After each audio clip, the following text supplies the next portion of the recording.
जी की यादों में डूबा रयान की नजर अचानक एक पुराने, बड़े और डरावने घर पर पड़ी। जैसे ही उसने उसे देखा, कुछ उसे अपनी ओर खींचने लगा। बिना सोचे वह दौड़ पड़ा और जैसे जैसे वह भाग रहा था, उसके पैरों से पानी की छींटें उड़ रही थीं। दौड़ते दौड़ते वह दरवाजे तक पहुंचा। एक बड़ा और भारी दरवाजा।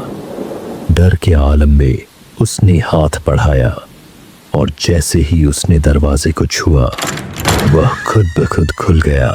जैसे ही दरवाजा खुला, वह बाहर के डरावने माहौल से बचने के लिए घबराकर अंदर चला गया। लेकिन जैसे ही वह भीतर पहुंचा, दरवाजा जोर से बंद हो गया। उसने पूरी कोशिश की, मगर उसे रोक नहीं सका। अब वह इस डरावने घर में कैद हो चुका था। उसके पास कोई और रास्ता नहीं था, सिवाय इसके कि वह और अंदर जाए और तूफान से बचने के लिए कोई छिपने की जगह ढूंढे। वह धीरे धीरे घर में भटकने लगा, अंधेरे कमरों में रास्ता तलाश करता हुआ। रयान की नजर अचानक सीढ़ियों पर पड़ी। वह धीरे धीरे ऊपर चढ़ने लगा। सीढ़ियों के अंत में एक दरवाजा था, जिस पर लाइब्रेरी लिखा था।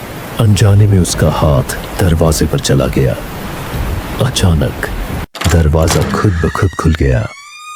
जैसे ही वह लाइब्रेरी में दाखिल हुआ, उसकी नजर हजारों किताबों से भरी अलमारियों पर पड़ी। वह हैरानी से चारों ओर देखते हुए धीरे धीरे आगे बढ़ने लगा। अचानक उसकी नजर फर्श पर पड़ी एक सुनहरी, चमकती हुई भारी किताब पर गई।